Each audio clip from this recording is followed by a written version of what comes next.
दोस्तों, क्या आप जानते हैं कि घमंड और आपसी बैर भाव मनुष्य को किस स्तर तक गिरा सकता है? क्या इस बात को आपने कभी अनुभव किया? इसका परिणाम क्या होगा? मित्रों, यह अध्ययन जो आज हम प्रसारित कर रहे हैं इसी बात पर आधारित है कि यदि हम ऐसा बर्ताव करते हैं या रखते हैं तो हमें एक दिन उसका परिणाम भुगतना पड़ेगा। आइए दोस्तों, मेरे साथ इस अध्ययन में जुड़कर जानिए कि परमेश्वर का वचन बाइबल इस विषय में क्या कहता है।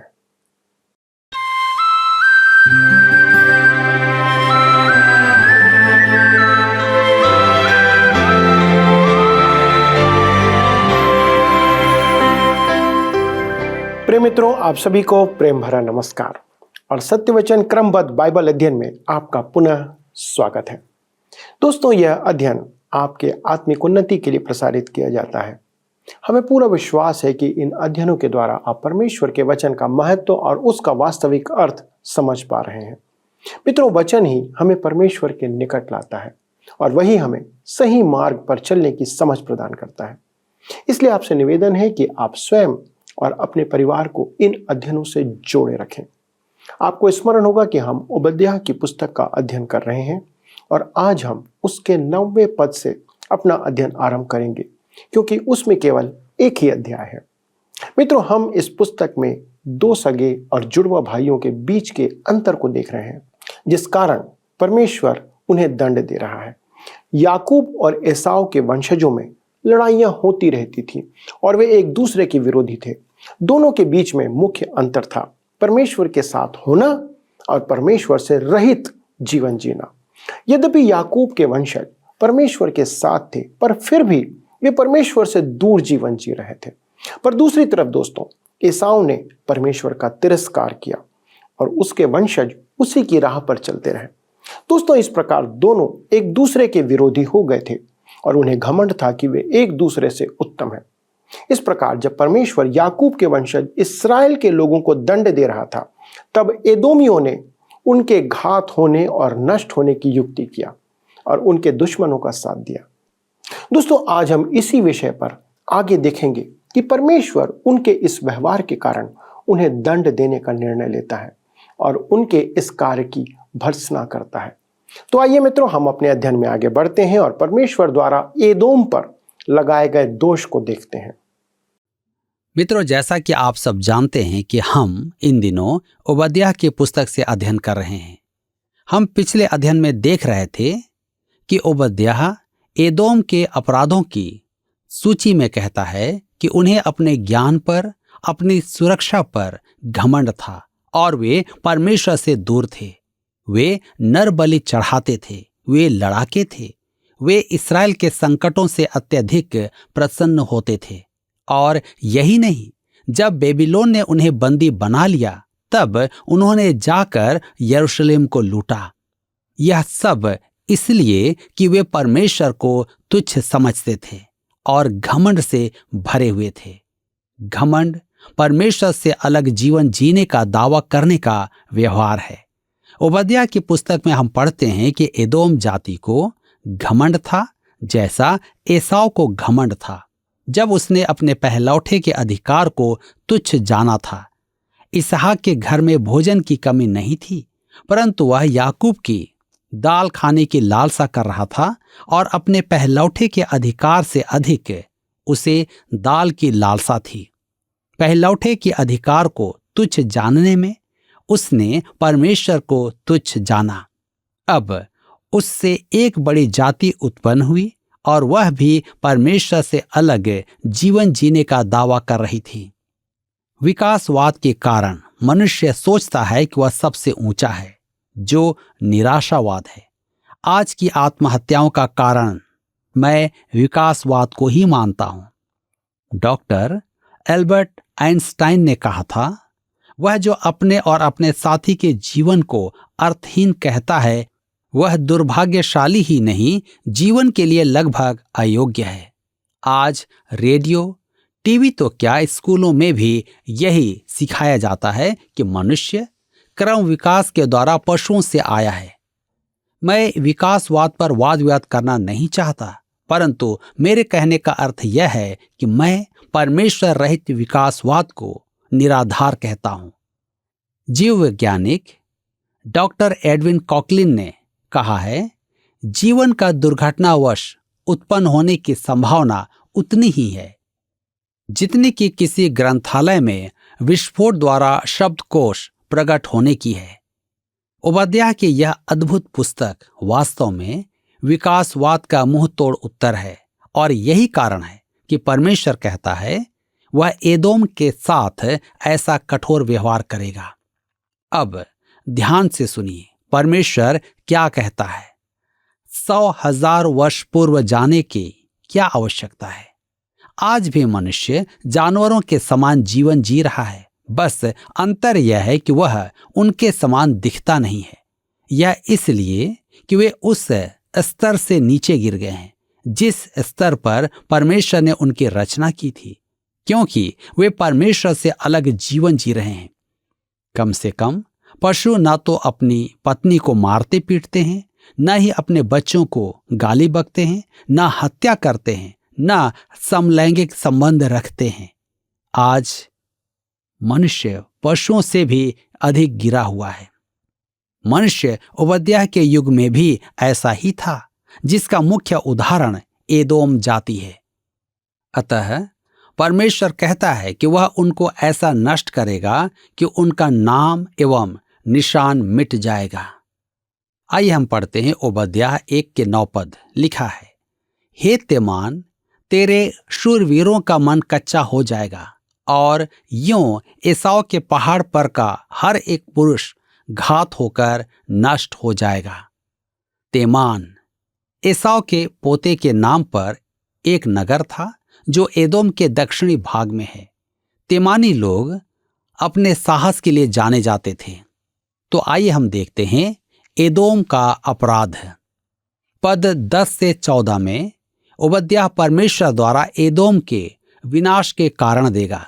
घमंड उनका सबसे बड़ा पाप था, और घमंड ही के कारण उन्होंने और भी पाप किए।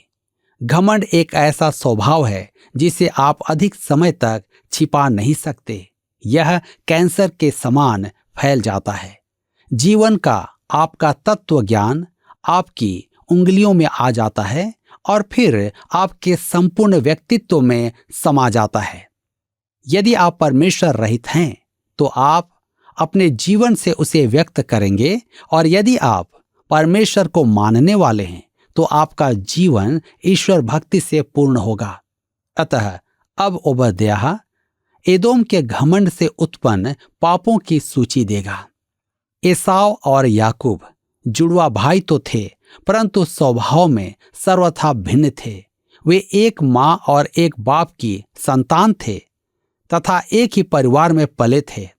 उन दोनों के मध्य आरंभ ही से संघर्ष था, और उनकी कड़वाहट तथा घृणा का कभी अंत नहीं हुआ था। परमेश्वर ने एदोम से संबंध बनाने के विषय अपने लोगों को आदेश दिया था। हम व्यवस्था विवरण की पुस्तक 23 अध्याय उसके 7 और 8 पद में पढ़ते हैं, किसी एदोमी से घृणा न करना, क्योंकि वह तेरा भाई है। किसी मिस्री से भी घृणा न करना, क्योंकि उसके देश में तू परदेशी होकर रहा था। उनके जो परपोते उत्पन्न हो वे यहोवा की सभा में आने पाएं। परंतु उन्होंने इस्राएल का सदैव विरोध किया। जब नबूकदनेस्सर यरूशलेम में नरसंहार कर रहा था, तब वे उसकी सेना को उत्साहित कर रहे थे। भजन संहिता 137 उसके 7 से 9 में लिखा है, हे यहोवा, यरूशलेम के दिन को एदोमियों के विरुद्ध स्मरण कर, कि वे कैसे कहते थे, ढाओ, उसको नींव से ढा दो। हे बेबीलोन, तू जो उजड़ने वाली है, क्या ही धन्य वह होगा जो तुझसे ऐसा ही बर्ताव करेगा जैसा तूने हमसे किया है। क्या ही धन्य वह होगा जो तेरे बच्चों को पकड़कर चट्टान पर पटक देगा। उन्होंने इस्राएल के संपूर्ण इतिहास में उनसे शत्रुता निभाई थी। उनके ईश्वर रहित घमंडी जीवन के 5 मुख्य काम थे, जिसे हम अपने अगले अध्ययन में देखेंगे। एदोम का पहला उपद्रव। आइए हम पढ़ें ओबद्याह 1 के 10 पद में। हे एसाव, एक उपद्रव के कारण जो तूने अपने भाई याकूब पर किया, तू लज्जा से ढंपेगा और सदा के लिए नाश हो जाएगा। उनके साथ दो घटनाएं घटेंगी। पहला है, वह लज्जा से ढंपेगा। बेबीलोन ने अंततः पेट्रा नगर को जीत ही लिया और नागरिकों को बंदी बना लिया और वे बहुत समय तक बंधुआई में रहे। दूसरा है, सदा के लिए नाश हो जाएगा। आज हम इस्राएल के बारे में तो बहुत कुछ सुनते हैं, परंतु एदोम के बारे में कुछ नहीं सुनते। एदोम परमेश्वर से रहित एक जाति थी और वे उग्र लड़ाके थे। हिंसा परमेश्वर की विधि नहीं है। परमेश्वर हिंसा से नफरत करता है। परमेश्वर नहीं चाहता कि मनुष्यों के बीच लड़ाइयां हों। हमने भी देखा है कि हिंसा और युद्ध के द्वारा कुछ भी उपलब्ध नहीं किया जा सकता है। परमेश्वर ने सभी मनुष्यों को भाई और बहन के समान बनाया है और चाहता है कि सभी एक साथ प्रेम के व्यवहार से रहें। उनका दूसरा दोष था कि उन्होंने इस्राएल के शत्रुओं का साथ दिया। आज मनुष्य अपने दुश्मन से मित्रता निभाता है क्योंकि वह अपना बदला लेना चाहता है और उसके दुखों में आनंद करता है। ओबद्याह 1:11 में लिखा है, जिस दिन परदेशी लोग उसकी धन संपत्ति छीनकर ले गए और पराये लोगों ने उसके फाटकों से घुसकर यरूशलेम पर चिट्ठी डाली, उस दिन तू भी उनमें से एक था। अपने रक्त संबंधी भाइयों का साथ देने की अपेक्षा उन्होंने पार्श्विक शत्रुओं का साथ दिया था। ओबद्याह 1:12 में लिखा है, परंतु तुझे उचित नहीं था कि तू अपने भाई के दिन में अर्थात उसकी विपत्ति के दिन में उसकी ओर देखता रहता और यहूदियों के विनाश के दिन उनके ऊपर आनंद करता और उनके संकट के दिन बड़ा बोल बोलता। मेरे मित्रों, उन्होंने यहूदा पर आए संकट का आनंद लिया, जो उनके घमंड का प्रमाण है। यदि आप किसी के कष्टों पर किसी को खुश होता देखते हैं तो निश्चय जान लीजिए कि वह घमंडी है। परमेश्वर घमंड से घृणा करता है। अब एदोमियों का चौथा दोष था निर्दयता से किसी को लूटना। ओबद्याह 1:13 में लिखा है, तुझे उचित नहीं था कि मेरी प्रजा की विपत्ति के दिन तू उसके फाटक से घुसता और उसकी विपत्ति के दिन उसकी धन संपत्ति पर हाथ लगाता।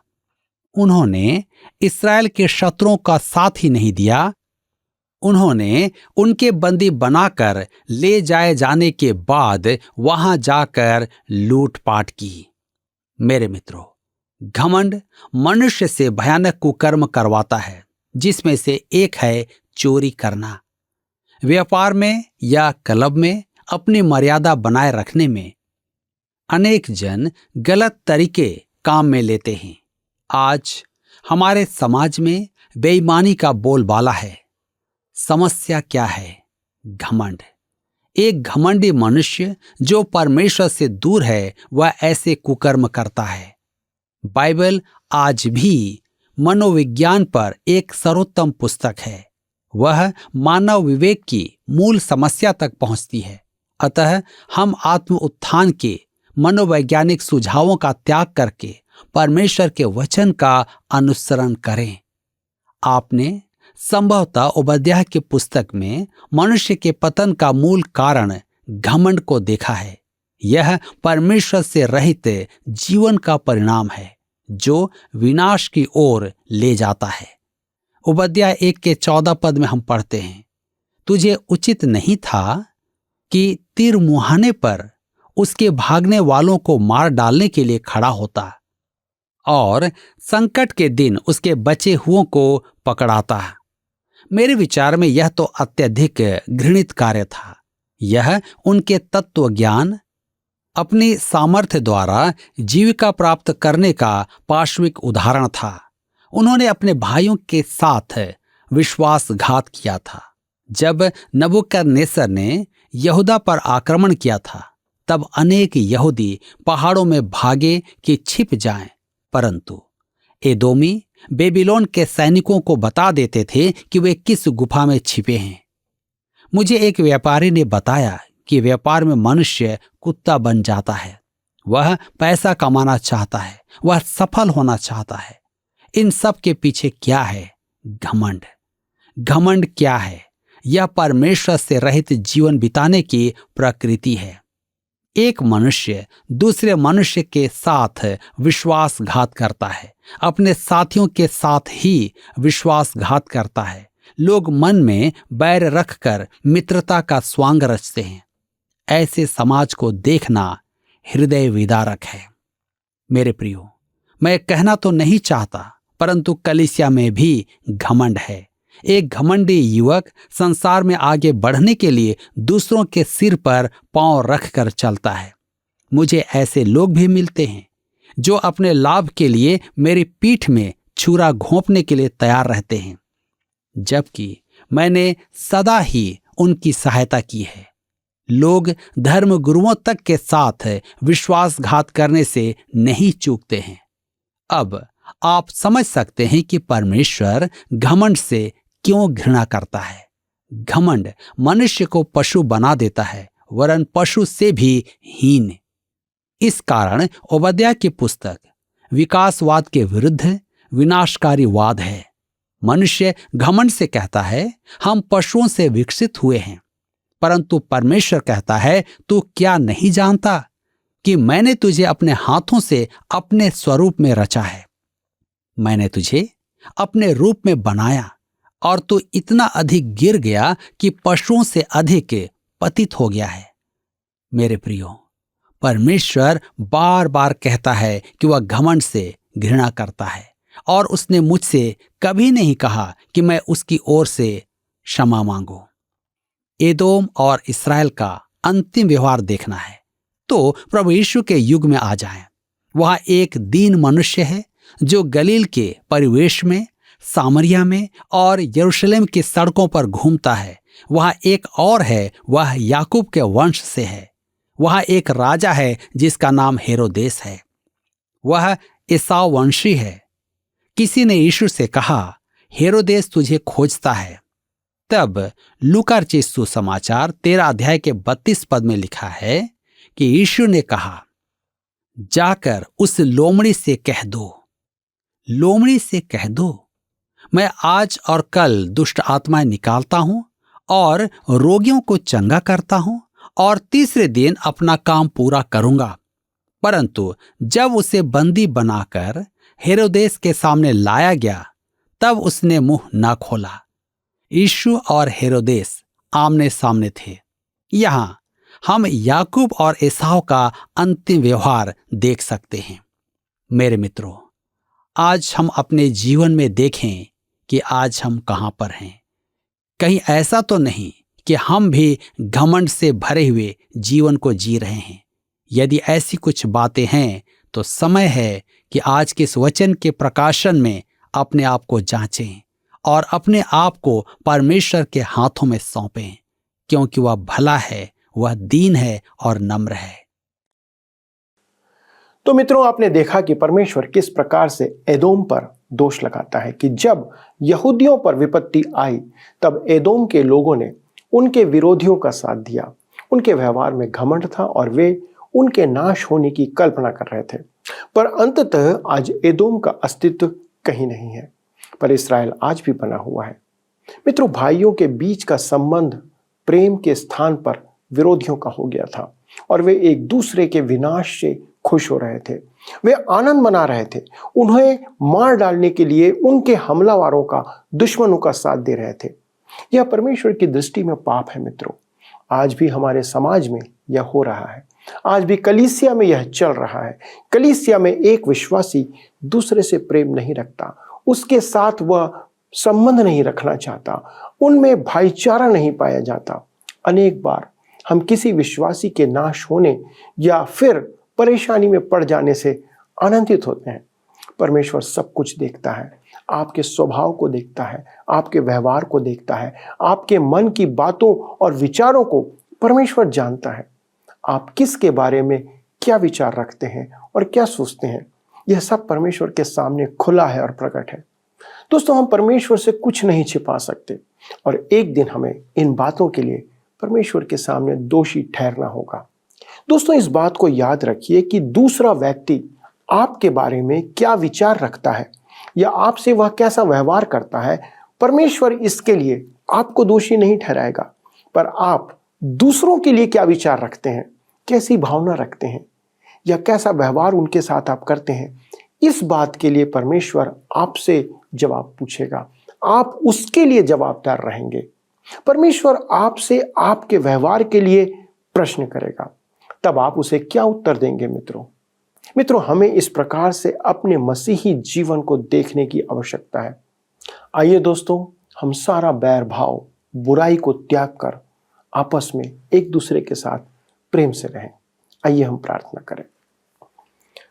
हमारे स्वर्गीय पिता, हम धन्यवाद देते हैं आपकी दया और करुणा के लिए कि प्रभु, आप चाहते हैं कि हम इस संसार में एक दूसरे के साथ प्रेम के भाव में रहें।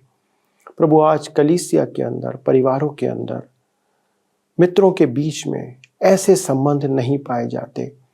हम एक दूसरे के विरुद्ध में खड़े हुए हैं, परंतु प्रभु आप सहायता करें कि हम इस बात को सदा स्मरण रखें कि एक दिन हमें अपने व्यवहार के लिए, अपने स्वभाव के लिए आपको लेखा देना है। जिस दिन हम आपके सामने खड़े होंगे तो प्रभु हमारे पास उस दिन शायद कोई जवाब नहीं होगा। प्रभु हमारी सहायता करें कि हम आज ही अपने व्यवहार को, अपने जीवन को बदलें और अपने भाइयों के प्रति, अपने बहनों के प्रति, अपने कलीसिया वालों के प्रति, अपने रिश्तेदारों के प्रति, अपने पति और पत्नी के प्रति प्रभु अपना व्यवहार बदलें और अपने व्यवहार के लिए हम जवाबदार बने, ताकि प्रभु हम आपके सामने निर्दोष ठहरने पाएं। अनुग्रह करना प्रभु कि ये वचन हमारे जीवन में कार्य करे। सभी दर्शकों के लिए विनती है प्रभु कि आप उनके परिवारों में यदि कोई भी विवाद है, पति पत्नी के बीच, भाइयों के बीच, परिवार के अंदर, अनुग्रह करें पिता, उसे दूर करें, क्योंकि आपने हमें प्रेम में एक दूसरे के साथ रहने के लिए बुलाया है। और अनुग्रह करें कि हम ना केवल पारिवारिक तौर पर परंतु कलीसियाई तौर पर भी इस मसीही प्रेम को प्रतिबिंबित करते रहें। धन्यवाद देते हैं प्रार्थना सुनने के लिए और प्रभु यीशु क्रिस्त के नाम से इसे मांगते हैं, आमीन। प्रिय मित्रों, आपकी उपस्थिति के लिए धन्यवाद। मुझे उम्मीद है और आशा है कि आज का अध्ययन आपके लिए आशीष का कारण ठहरा होगा। दोस्तों, यदि किसी प्रश्न में, किसी समस्या में यदि हम आपकी सहायता कर सके तो हमें बहुत खुशी होगी। इसके लिए आप फ़ोन और SMS का उपयोग करें। हमारे काउंसलर्स आपकी सहायता करने के लिए तैयार बैठे हैं। अगले प्रसारण में इस अध्ययन को आगे बढ़ाएंगे और परमेश्वर के वचन से और नई बातों को सीखेंगे। तब तक परमेश्वर का अनुग्रह आप पर बना रहे और उसका प्रेम आपके जीवन में बढ़ता चला जाए। प्रभु आपको आशीष दे। आइए अब हम प्रश्नों को देखें। पिछले प्रश्न का उत्तर है डी, एदोमी। अय्यूब का मित्र एलीपज एदोमी जाति का था, जैसा अय्यूब 4:1 से प्रकट है। आज के अध्ययन पर आधारित प्रश्न है, परमेश्वर से रहित जीवन जीने का मुख्य कारक है खालिस्तान। ए, पाप, बी, चोरी, सी, घमंड, डी, बुराई। मित्रों, इस प्रश्न का उत्तर हमें कल सुबह 6 बजे से पहले विकल्प A, B, C या D के साथ अपना नाम, पता, स्थान के साथ 9651433397 पर SMS या WhatsApp करें। क्या आपको यह कार्यक्रम पसंद आया? अभी हमें एक मिस कॉल करें और आप अगले विजेता हो सकते हैं।